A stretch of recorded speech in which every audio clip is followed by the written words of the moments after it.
Hello from Gardening at Dwensa here in Ireland, and you're very welcome to this third specialist video, I believe. And this time it's all about winter growing bulbs.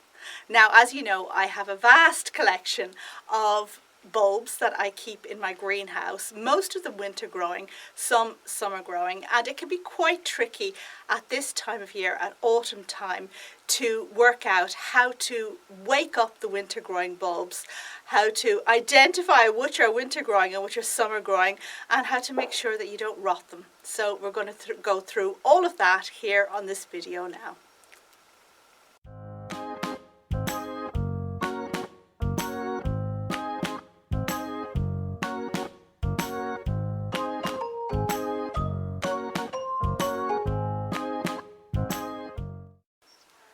And here we go, straight into the video. And we're now looking at the top shelf in my greenhouse where I put the plants that are looking good right now. And these are largely succulents, but there's a good smattering of bulbs in here, South African bulbs specifically, and some that are coming into leaf and growth right now. I always feel that this time of year is particularly tricky for winter growing bulbs. They've been dormant all summer, they've been kept completely dry, and now it's winter and it's time for them to wake up. And we do need to coax them a little bit with water at this stage, and I'll go through that just in a few moments. But before I kind of launch into more detail, I want to just point out something in relation to winter growing bulbs, but bulbs from South Africa in particular. Now we have here beside me my beautiful, beautiful Boophone, which I absolutely love, and I have talked about it in many videos. And this is a bulb that sits proud of the soil, so it's a caudex bulb, and it's supposed to sit up above the soil like that. It's a feature, and what is also a feature is the peeling skins all around the bulb. Now if I squeeze that bulb, it seems soft. That is, there are outer layers that give as I squeeze, and that can be quite worrying if you're not used to South African bulbs. So if you're used to the likes of tulips, and I have some tulips here in front of me waiting to be planted. So tulips are very, very firm and solid. So if you squeeze them, there's absolutely no give, and you know that's a good sign for a tulip. It's what they're supposed to do. However, that's not necessarily the same with South African bulb. So just because your bulb is a little bit soft, it doesn't mean it's rotting. It doesn't necessarily mean it's rotting. And nerines are the most common South African bulb, that winter growing bulb that we grow, and the one that we get caught out with most. So if you're testing your nerines to see if they're good to good to plant, good to go, you may find that there's a kind of spongy outer layer and a lot of give, but that's perfectly okay. That's what they're supposed to do. Moving on from that little preamble, we're going to have a look at my South African bulbs now in a bit more detail, and it can be really quite difficult to identify which ones to water now and which ones not. And here we have many bulbs, some of them winter growing, some of them summer growing, some of them evergreen, and all in various stages of waking up or dying down. And right there at the back, we're going to concentrate on those three pots there where nothing is showing above the earth except for the bulb. At the very back here, we have a Scadoxus on the left and a Merwilla on the right. And if you'll recall from my Scadoxus versus Haemanthus video, all of Scadoxus are summer growing. So that one there on the left is not to be watered at this stage. If I were to water it now when it wants a dry rest, I could very well rot it. And the same goes for the Merwilla on the other side. However, if we move down just in front, we have a different story. And here we have, on the left here, a Scilla madeirensis, and let's see, what's that now? Sparaxis. And both of these are winter growing. So how do you know if you should water these or not? They're winter growing, but clearly there's nothing visible. And what I like to do from about the end of September onwards is to just give them a little water. Now, I know these are supposed to grow in winter.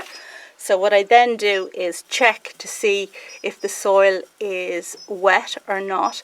And the grit, the horticultural grit, which is so useful for these plants to stop the neck of the plant rotting, can be a bit of a pain here because you do need to move back the horticultural grit to feel the earth down below. And this Scilla is really quite dry and there's nothing showing. So what I'm going to do in this case is just give it a little drop of water to encourage it to start growing.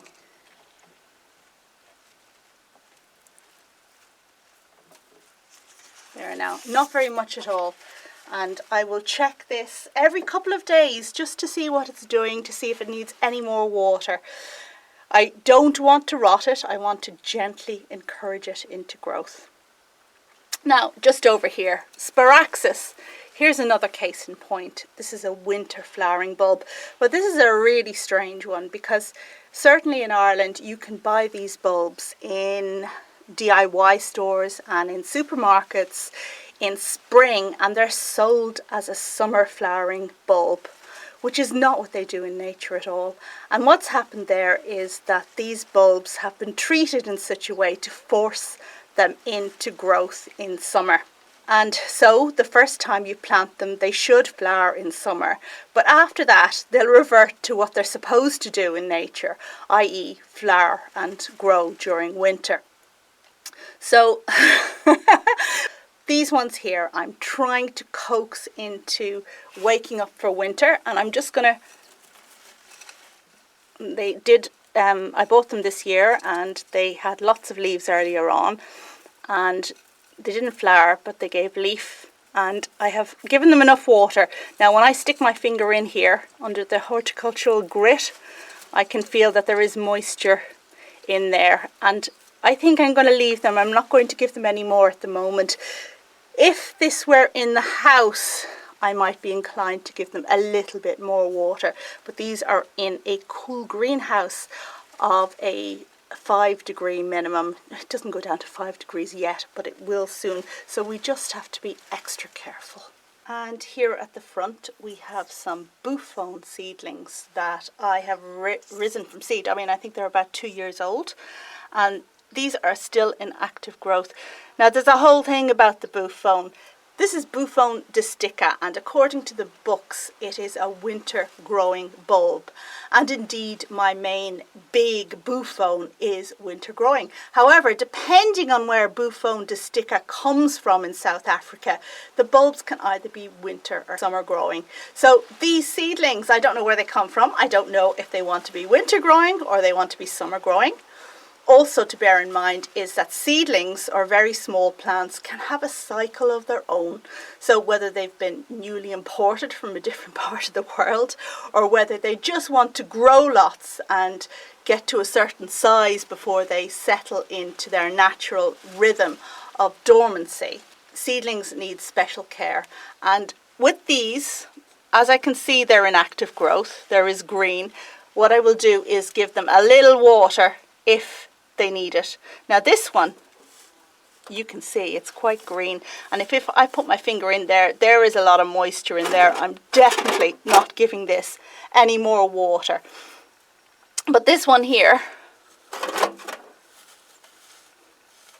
now you know what, that has enough water as well. I really don't want to rot them, and as these are seedlings, what I may decide to do as time goes on is to move them into the house, just so that they will have extra warmth.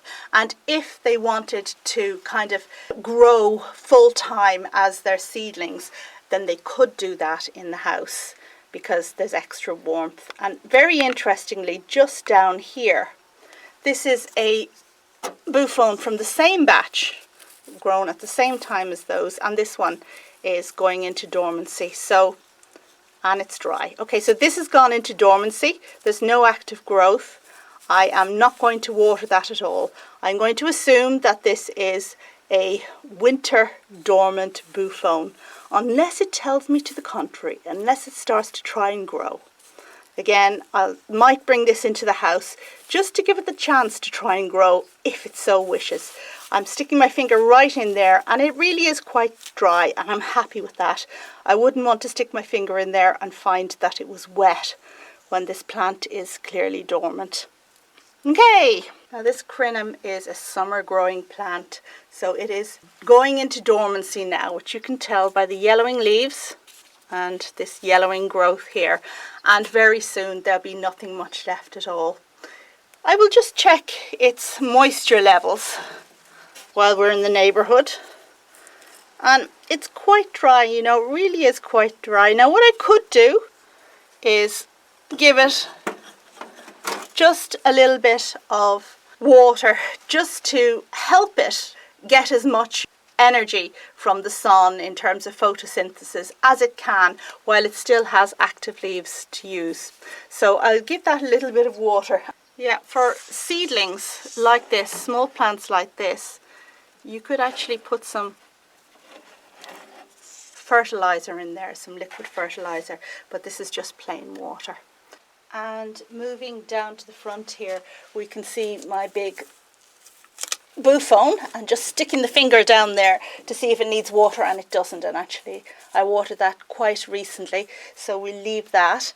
The Haemanthus here is evergreen, so that's going to have leaves all year round, and anything that has leaves all year round is going to need some water all year round, even if it's something that does kind of mini dormancy in winter, which means it needs less water. But if it's evergreen, it still needs some. Now I'm just going to test the water levels of this one, and you know what, it's okay, it's okay. It is actually setting seed here. So anybody who's interested in seeds may find that Haemanthus albiflos goes on to my seed list soon. Beside it we have Veltheimia. This is a winter growing plant, and it's quite dry. Okay, I'm going to give this a bit of water.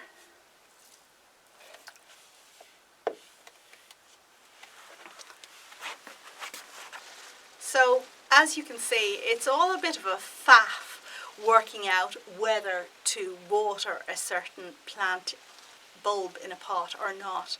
You have to consider whether it's winter growing, whether it's summer growing, whether it's evergreen, whether it's a seedling, whether it's, I don't know, something that's acclimatizing from having been newly bought in. And I've devised recently a little plan to just help me out with this whole question making process. So yeah, I know there's the teacher in me there somewhere. I went to a kind of like a cheap craft shop, and I bought these diamonds. Woo. Okay, so here we go. So these are plastic diamonds in 3 colours of various sizes, and I thought to myself, if I buy these and I assign a certain category to each colour, so for example for my bulbs that are summer growing I would give them a red diamond. For my bulbs that are winter growing I would give them the pale blue diamond. That's a good colour, isn't it? And for the evergreen bulbs, I would give them a dark blue diamond. And I could stick these on the pots or on the sticks, and they'd just be like a visual aid for me to know what to look out for when I come to that set of bulbs. Therefore, I will take out a red diamond and stick it on there, and we'll pop that back in the pot there. So there you go, Scadoxus. So you're probably wondering how I have all this information on summer flowering and winter flowering, and some people think I just keep it in my head. I clearly do not. Every time I come to water these bulbs, it's a whole, oh my gosh, which one is that? Is it winter flowering? Is it summer flowering? Blah. So this is just going to help me determine what's what. And where do I hold the information? Well, I will show you now my plant database, where I recently added an additional column. So this is the plant database, and I hope you can see it well enough. We have the column on the left, which is the genus, and it operates with filters. And we have a column here that holds the information of what kind of plant this plant is, and we are going to roll up the filter to show only the bulbs. So I click on that and roll it up, and now I only have the lines that show my plants, which are bulbs. I am now going to filter it a bit further, because bulbs, of course, can include tulips, which are in the ground, in the garden, or daffodils, and I don't want to see the information about them. I want to see ones that are only in pots. So I go over to the location column over here, where I turn on the filter and select pots. And now I have the information on everything in the database that is a bulb and that is in a pot.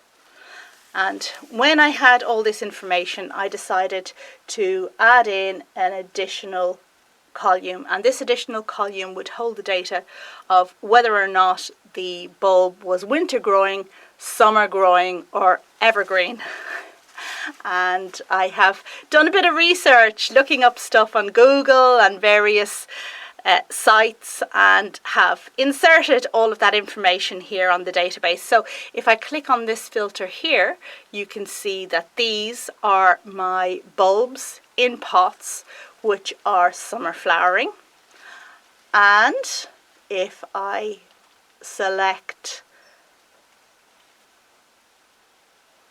WG, that stands for winter growing, now we can see all of my bulbs in pots, which are winter growing, and I have a lot more of them than I do the summer growing ones. And these are the summer growing rhodo hypoxis that looked so amazing for so long. Summer growing for them. This is evergreen, so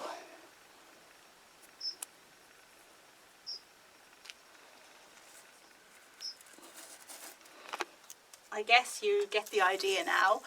And just before we leave this video, I'm going to take you inside to my secret position in the house, where I've brought a number of these pampered South African bulbs, ones that were recently purchased, and we'll just have a look at them now.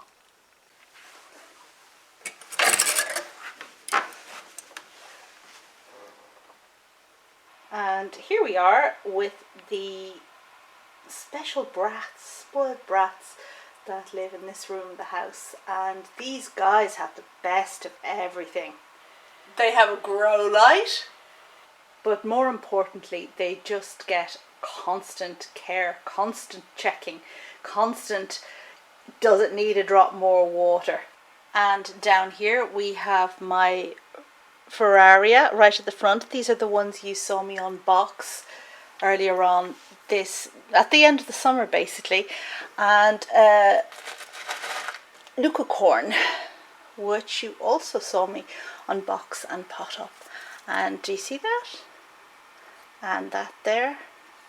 So these are on their way up. Now these are ones I've coaxed into growing with a little water every now and again, and this I had to do because I had them in a very well drained mix. I think it was just 1 part organic to 2 parts inorganic, which is a lot of perlite and a lot of drying out. In here, what's this now? What are you? That is Gethyllis. Oops.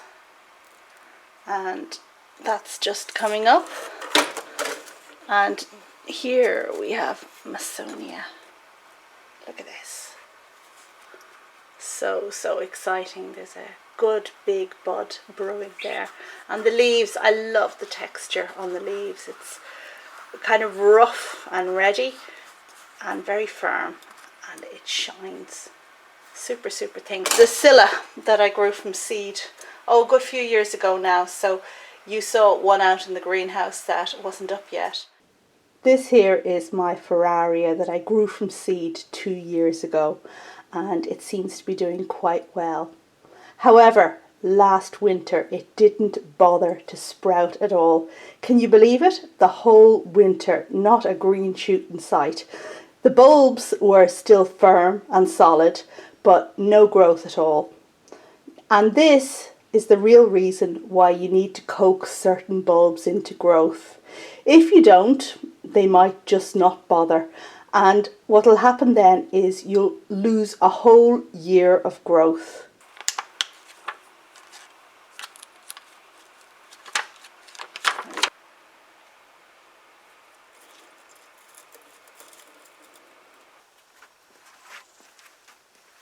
And that brings me to the end of this video about winter growing bulbs specifically, and just a little mechanism I have in place for keeping track of what I need to do in what season. I hope you enjoyed it. If you did, give it a thumbs up, and I will see you on the next specialised video or video diary clip, which are coming at you daily at the moment. Thanks for watching. Bye.